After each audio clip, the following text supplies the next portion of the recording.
Hello, good evening, and welcome to Sports of Brian. This from the studios of Empire Radio 102.1 FM. This is where we get to serve you all of the latest happenings in the ever exciting world of sports. It's midweek edition today, Wednesday, the 18th day in the month of October, year 2023. Ayode Jajbu is my name, and it's such an honor to be your host on the show today. You know how we do it on the Sports of Show right on Empire Radio 102.1 FM. I've got my riders with me in the studio today, and then tonight is not going to be an exemption. International break, but the international break is going to a wrap this evening. And yes, we're going back to club football, yeah. So starting from the weekend, a couple of actions, and then there's a big match to come up. A top table clash, if you ask me. Arsenal, the Gunners, up. Hey guys, I don't know how I'm picking this one here. We're going to be Manchester City up against Arsenal.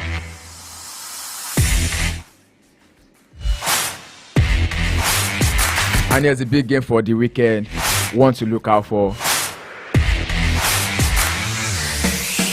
And then there's this rumor that is just coming to my head. How do you feel? What are you going to do if you're in a packed up stadium here and then someone releases carbon 02? Let me call it CO2.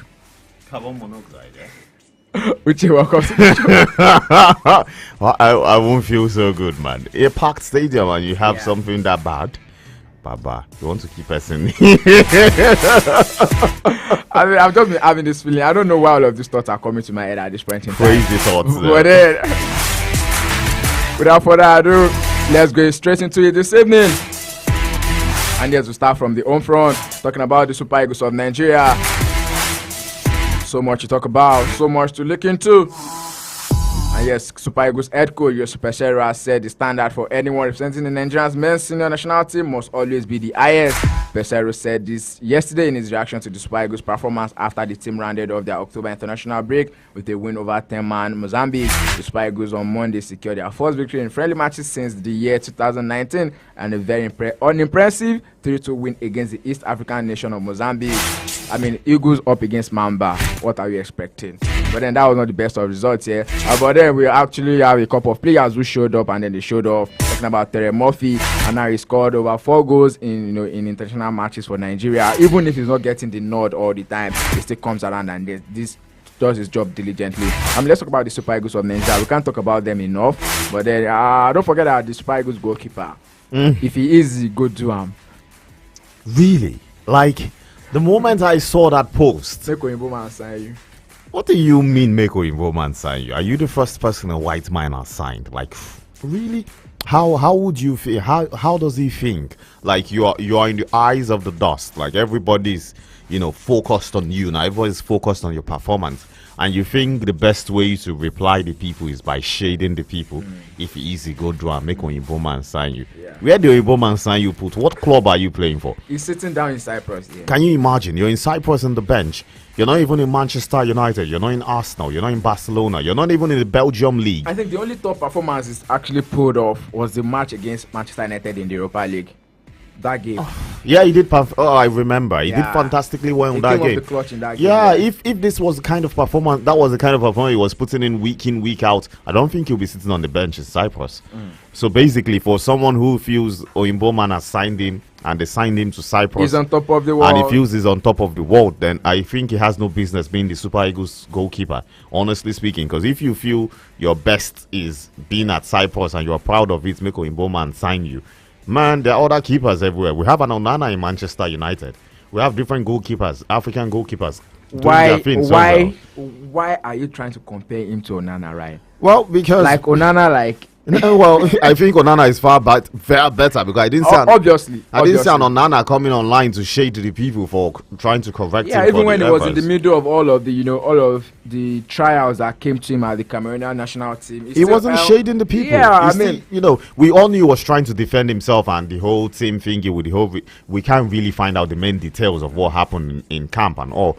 There's always two sides of a story, Definitely. But so all I'm just saying is, you can't be that bad, or you can't be performing this bad at this time when we are going to an AFCON and you're under criticism. AFCON is less than 3 months. And the best thing you can do is go online and say, if you easy, make Oyinbo sign you. Honestly, if I was the coach, that was the last time I was going to play for my team.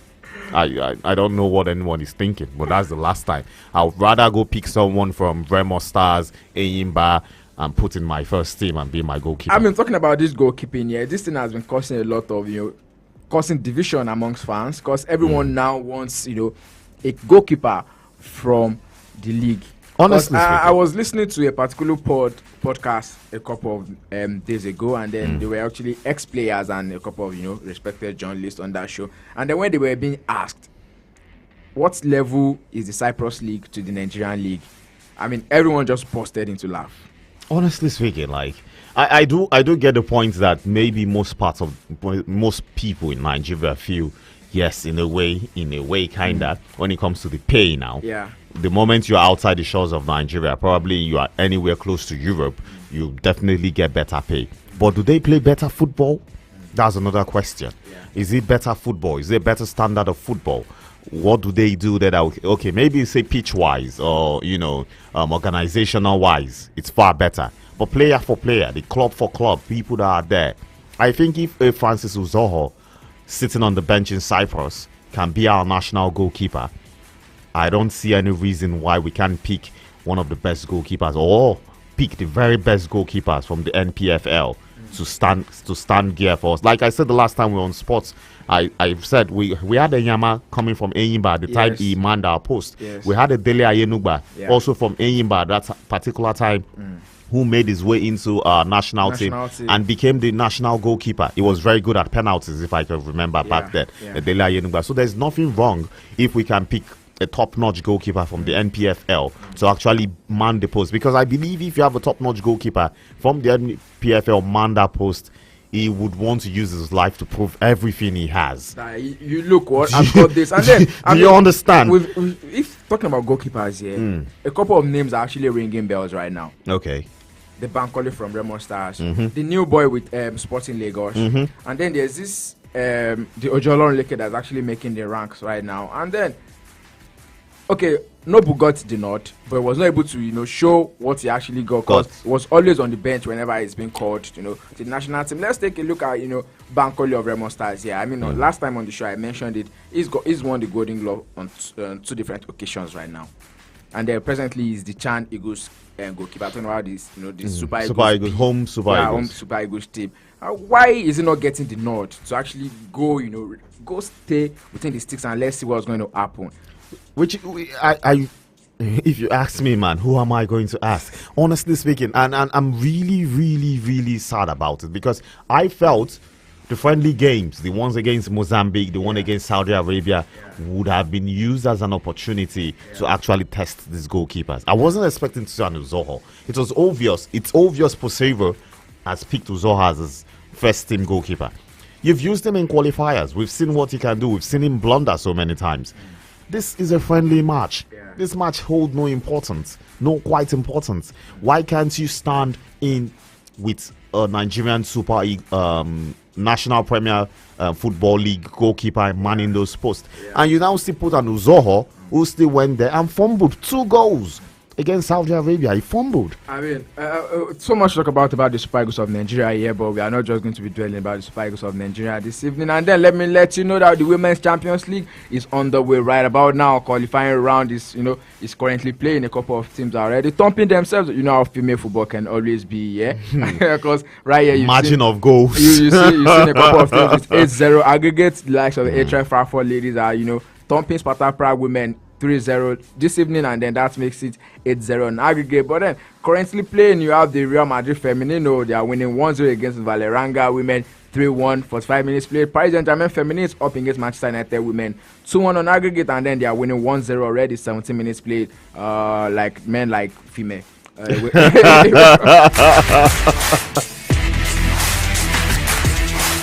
Let's go straight to Europe right now, and then let's talk about the English national team, because this feels like the only right time they have right now, because this is the prime England team now. It's undebatable. They have the best of legs at this point in time, and then I honestly feel like if they're not able to win anything at this time, it will just be a replica of the Belgian national team. The Golden Belgians. The Golden Belgium team, where where you have the likes of Kevin De Bruyne just springing out, the likes of Eden Hazard just springing out, the likes of Romelu Lukaku just springing out, and then they were on everyone's. I mean, at the point in time, Belgium was number 1 in the world ranking. Yeah, we had the Alex Witsel. We had so many players that were coming out from there. Like those, they were ready to take everybody by storm. Talisman, Trossard. Everybody was there. Like they completed in all ramifications. And these things happen in football where your so golden generation do not turn up. But when it comes to England, England is a different ball game altogether. I think this is like maybe even before this when they played the last qualifying competitive game with Italy, which the football. I mean, let's talk about them defeating Italy 2 legs all and away. Yeah, they say sweet revenge and all, but you can't compare with the fact that they won the trophy. So there's no there's no revenge there, no matter how they see it. There's no revenge there. I think this is the best England squad that in years. I don't think there's ever been any even England squad better than this squad.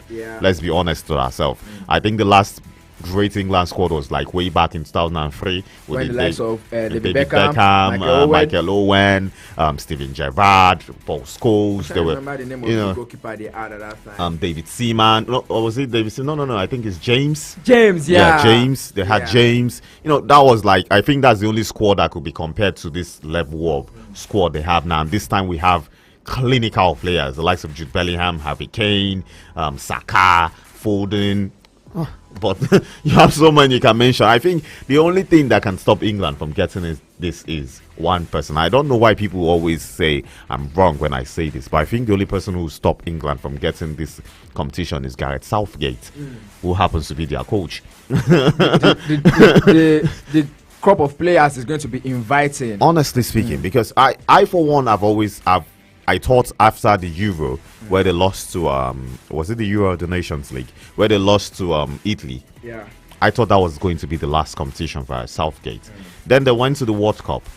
I thought it was going to be his last competition again. I mean, for Southgate, it just feels like someone who has all of the tools he needs, but he's not delivering. And then he doesn't know how best to utilize them. And let's not forget, Southgate came from not proving anything. I can remember he came from Middlesbrough, or what was that of his club? Sunderland. I'm not sure yet. Middlesbrough, Sunderland, or thereabout.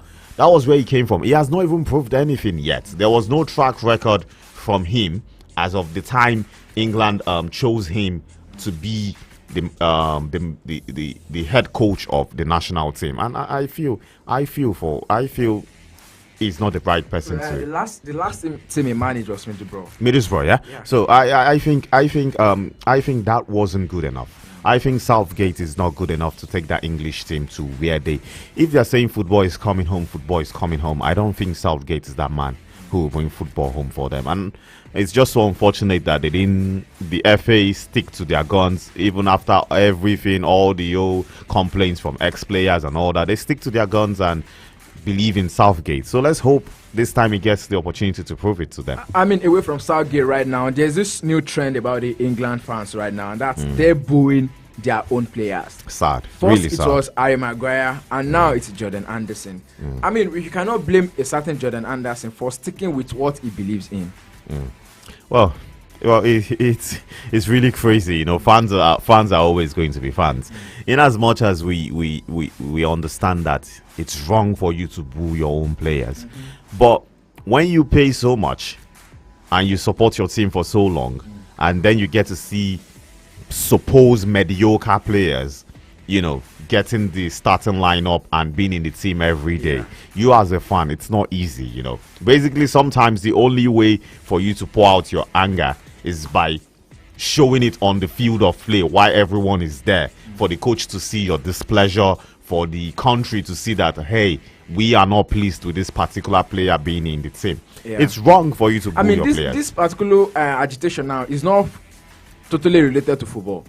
I think it has to do with the fact he went to Saudi Arabia. He went to Saudi Arabia, and then possibly because he's actually in support of one community or the other, and then they don't feel too comfortable with the community, with the country going to play now. Because I mean, football fans can a lot of times be, I don't know, but politics get involved one way or the other. It's crazy. Honestly speaking, I feel if it's for him going to Saudi Arabia, I have no issue with that. The man has done it all with Liverpool. He has played the best he can play. Yeah. He has captained the English national team. He captained and then he's done it diligently. Honestly, he did it diligently. He captained the Liverpool team as well. Yeah. Even if you won't put him in that place of say world class, but every time he had the opportunity to be in the team, he has done his best to make sure the team succeeds. And that's one thing that we need to actually appreciate him for. Well, it's sad the English fans have to indulge their private opinions about him because he went to Saudi Arabia. Let the man go make money. Money has to be made. I mean, he just has to make money.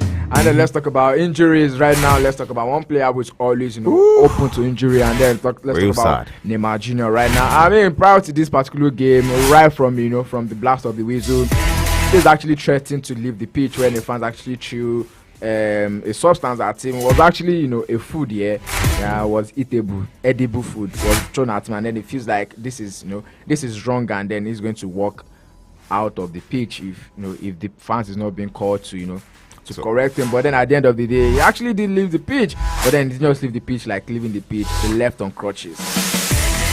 Not a good one for Neymar Jr. in my books, and then I feel like everyone who knows Neymar Jr. and the type of talent he is would not feel too good with this current injury. I mean, in the last 3 years now, he's been away from from football for almost, let's say, a year. Because last season, Paris Saint-Germain didn't enjoy him. Not at all. I think, how will I put this now? I think Neymar is, if you're going to talk about players who did live up to their potential, I think Neymar will be like the greatest player that didn't live up to his potential.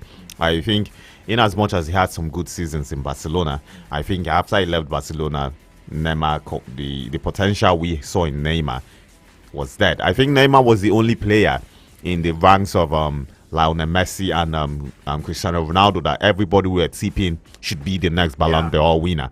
And he was that player that didn't even get close to it. Honestly speaking, he was talented enough to be in the ranks of the greatest of all time. Like, if we are talking about Cristiano Ronaldo and Messi today, if Neymar had lived up to his potential, he would be in that category of things we are talking about, because he had it all. He had the skill, he had the technique, he had it all to show that he's one of the greatest of all time. Guys out there. But it's so unfortunate that he was unable to live up to his potential way even before the injury started. Even before the injury started, and it's just so sad that his career has to, topple down this particular lane, because for me, his career has been on a decline since he went to Paris Saint-Germain. I'm away from Neymar Jr. now. He's talking about the Spanish team, and as this time around, let's talk about the Spanish Femini right now. Yeni Hermoso, and then Spain forward returns to the squad for the first time since the World Cup final. Don't forget that the Spanish ladies have actually played a couple of games since that time, but then this is the first time she's going to be honoring the invitation once again. Here forward Genoso has been named in the Spain squad for the first time since winning the World Cup. The ex-Spanish Football Federation President Luis Rubiales kissed Hermoso during the World Cup trophy presentation, which she says was not consensual. The kids has sparked a couple of outcry. I mean, you agree with me? This was actually the talk of the day for a long time. I mean, for over a month after. I mean, this actually did not allow them enjoy the euphoria of winning the World Cup, because that was the first time they are going to be winning it. But then it got rocked by all of this, kiss fracas. I mean, kissathon or whatever it is. Man, you said it was a kissathon. But anyways, I do understand. Well, basically, the truth is, it's quite unfortunate what happened. Really, really unfortunate. I think the former president was allowed his emotions get to him like way too much. He allowed his emotions get to him way too much. That was a huge success for his regime. It's nothing easy, and he allowed it get to him. And I think probably if it was not on national TV, probably it would have they would have been able to settle it and maybe social media did them a lot of, not a good thing. Social media, the national medias, everybody was blasting it out of proportion. And hey, and the lady came out to say it wasn't consensual, and the moment she said that, topped it all up. You don't do that with someone else without the person's consent. It's not right. She might be someone else's girlfriend, someone else's wife. So you shouldn't just go out there and just kiss her. But I just feel it was so unfortunate it happened at that point, and it dents the glory they should have had. And And yes, brother, let's talk about games that will be coming up this weekend. Yeah, just like we mentioned at the start of the show, a couple of games are going to be going down this weekend. I mean, football is back, club football is back, really. And then just like I mentioned at the start of the show, I mentioned Arsenal Manchester City because it feels like there should be a replay of that one. Don't forget that. That was the last game they played before going for the international break, where Arsenal came out on top of that one. 1-0 against Manchester City. No one would have thought, yeah. So I still feel like they've not played that game yet because it's not looking like Arsenal won. It's a return. The return leg is coming soon, man. We just. So guys, it's not Arsenal Manchester City. It's going to be Arsenal Chelsea come this weekend. But then that's not going to be the first match. By the way, we're going to be seeing Liverpool up against Everton. That's a Merseyside derby, yeah. One for the record, one for the history books. And it's going to be a lunchtime football. 12:30 is going to be played. I mean, let's talk about Liverpool and the current Liverpool squad, and then whatever it is that is rocking Liverpool at this point in time. May not be the best of times for them. Don't forget that they just came back from that, from that game against Tottenham Hotspur, and then you move our goal, give us our goal, one day replay, all of this and that one. Yeah. Well, okay. Well, I for one think this game is going to be a really tough game. Because Everton in the last two or three games have been trying to, come back to action, but they have really been disappointing at the end of the day. So it's a Merseyside derby. It's a derby. We all know how a derby is. It's always turning out fracas and all that. Yeah. But it's going to be an easy one for Liverpool at the end of the day. It might not be that easy, but I think they will get the 3 points. They'll get the 3 points. Don't forget that right about now, Everton themselves, they seem to be finding their foot right now. It's not like the Everton that actually that started the season. So even though still up on they are sitting 16th on the table right now. After 8 games, they've won just 2, they've drawn 1, and then they've lost 5 games with 7 points. Why they're going to be playing a certain Liverpool side who's up there among the big boys, yeah. Liverpool are sitting 4th on the table right now, and they've won 5, drawn 2, and lost 1. I mean, but then you cannot take away the fact that it's going to be a derby. Definitely, the derby is always huge. We know how the Merseyside derby is always is. It's always this fracas happening because the beauty is they're going to Anfield. And the Anfield people, they see the Everton fans a bit less. But when they come to Everton Stadium, there's this thing with Everton fan looking at them like, hey, you people that see us less will prove to you something, So of the truth, Everton have not won a derby since 1999. It's always in favor of Liverpool. They've not won. So it's always a one-sided derby at the end of the day. But let's take a cue from the fact that they won their last game against Bournemouth in the English Premier League. So I mean that can be some kind of something to spur them to victory this time around, and then if only they are going to, they'll be looking to build on that because that's the most important thing. Well, the big boys up there will be looking for them to do something so they can reduce the points of Liverpool as not to chase the big boys up there. But at the end of the day, I don't think it's anything that will happen. I think Liverpool are going to have this one.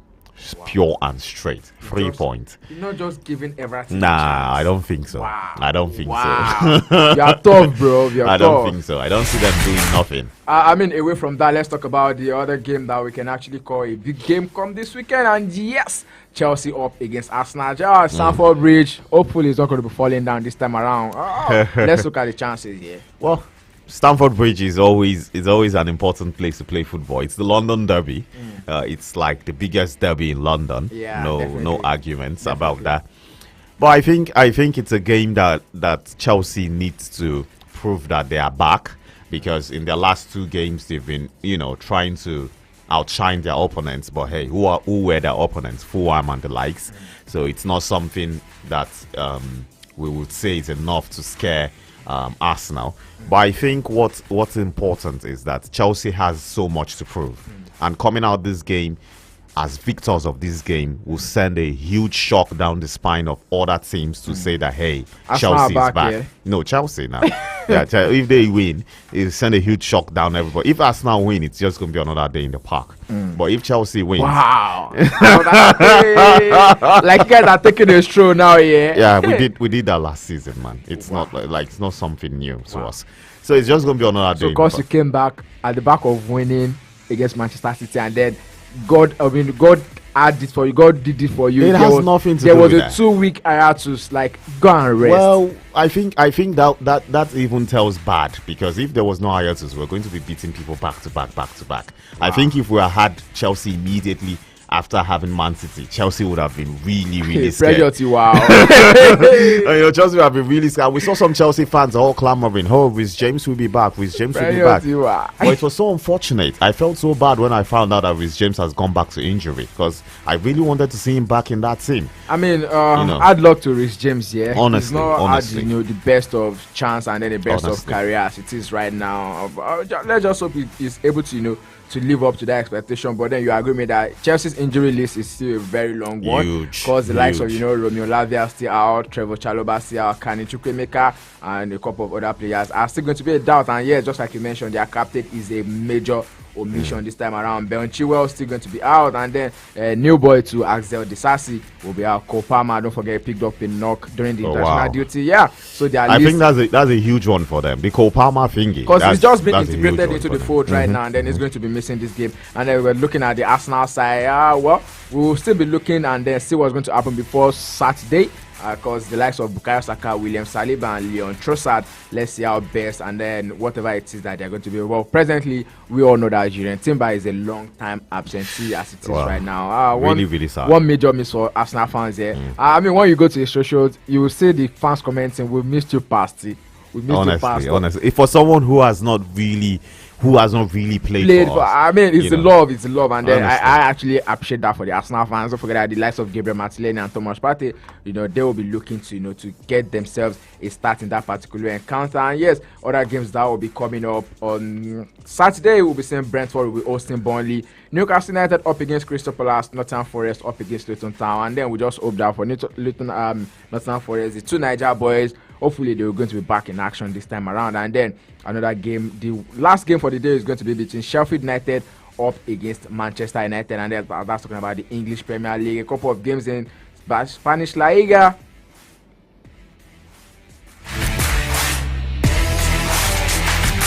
Real Sociedad is going to be hosting Mallorca. That will be 1 p.m. Nigerian time. Getafe up against Real Betis, and Sevilla up against Real Madrid. I mean, that's going to be big game of the day on Saturday in the Spanish La Liga. Yeah, and then in the Italian Serie A, Hellas Verona up against Napoli. Yeah, we all know right about now it's been confirmed that Victor Osimhen is out injured, and they will be out for a couple of weeks.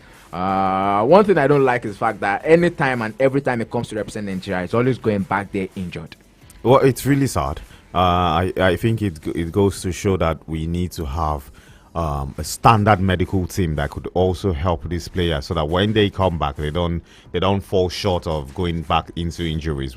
I think in Africa is one thing we are lacking. We get to see Arsenal sending their physio with Thomas Partey anytime he's coming back to Ghana. Because they don't want to risk the fact that he can get back into injury. And we get to see that Partey doesn't even play 90 minutes for Ghana. It's about 45 minutes, sometimes 30 minutes and all that. Because other games in the Spanish La Liga will be seeing Torino up against Inter Milan 5 p.m. Nigerian time, Sassuolo up against Lazio Roma, that will be 7:45 p.m. Nigerian time. And in the French Ligue 1, Paris Saint-Germain will be hosting Strasbourg, while Nice will be hosting Marseille. And then we are hearing that Nice have actually suspended one of their players for coming out in support of what it is that is happening around the world right now, for pitching his tent for a particular countryside.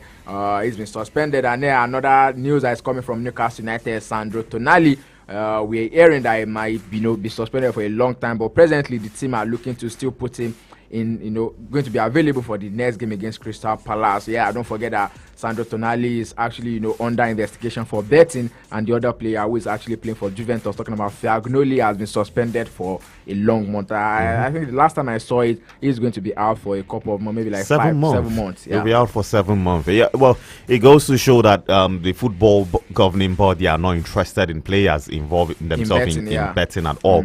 But it's just how the media has reported this all this while.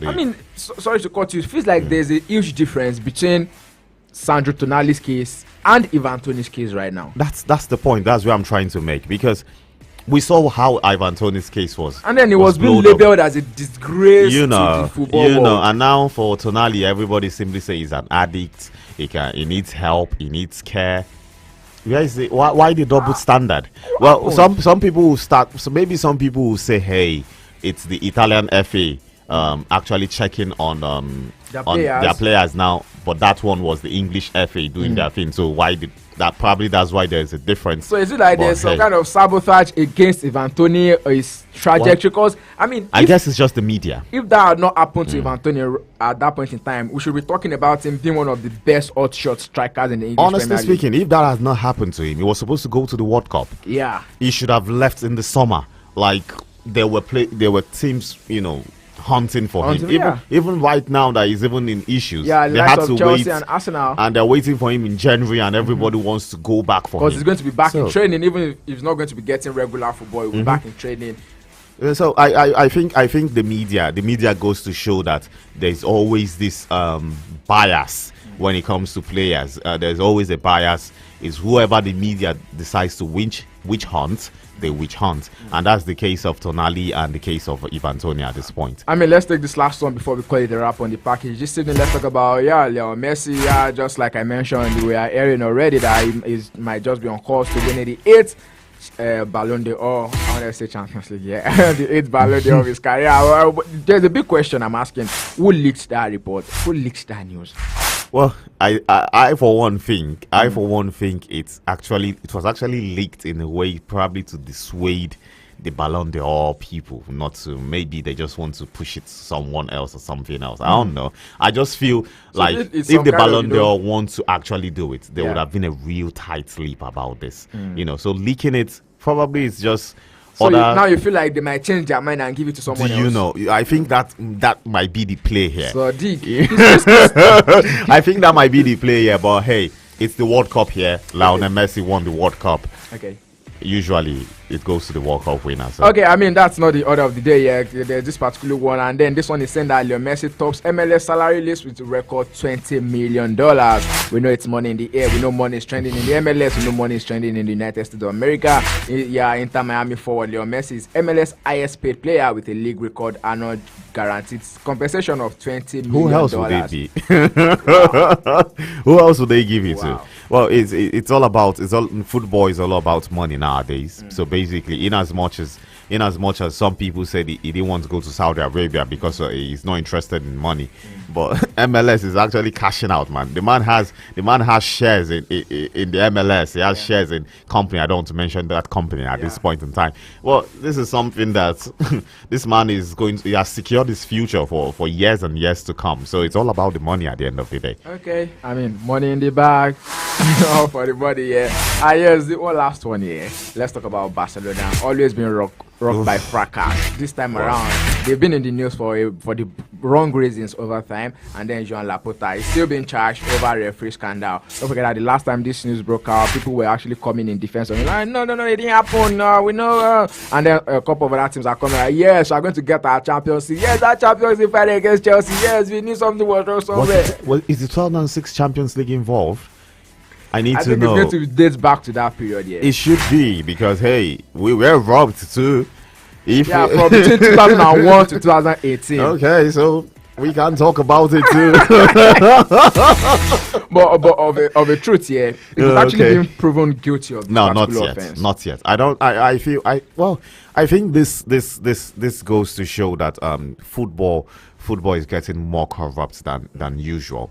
I hope nothing comes out of this in the sense that he's found not guilty. Probably they get to find out that he was innocent and probably what he said was true, that those money were just for the referees, what do they call it now, reports and some other stuff like that, convention and taking care of the referee. It's important. Yeah, maybe some convention, maybe taking care of the referee is important and playing well is important. So but if it does get to a situation where they get to find out that it was actually a bribe, and I think they deserve the punishment, I think it will go a long way in probably informing the others of, hey, this is a very, very bad thing. Don't do this. You don't have to do it. And if you can punish a Barcelona what other team will escape the punishment? Almighty Barcelona. So that's what it is. I think that's going to be the size of the show this evening. Many thanks to you out there for being a part of it. Thank you so much for listening. We see you. We appreciate you. We do not take it for granted. And yes, one final words from my soul brother here in the studio. Well, it's always a pleasure to be on sports right here on impact 102.1 FM, and I'm looking forward to the weekend. Of course, we'll see you on Saturday. Yeah. Yeah, definitely. I'll be here on Saturday. Yes, yeah. I'll be here on Saturday evening. So it will be good to to celebrate victory over Chelsea. We have it locked in. Ayode Jajiwe signing out this evening, and I'll tell you to always stay sporty, drink enough water to stay hydrated, and yes, stay safe out there, people. Please do stay safe. Stay with us as the drop down continues. Empire Radio 102.1 FM. We love you. The stakes are high. The competition is huge. Chelsea are getting closer. The prize of victory all reward.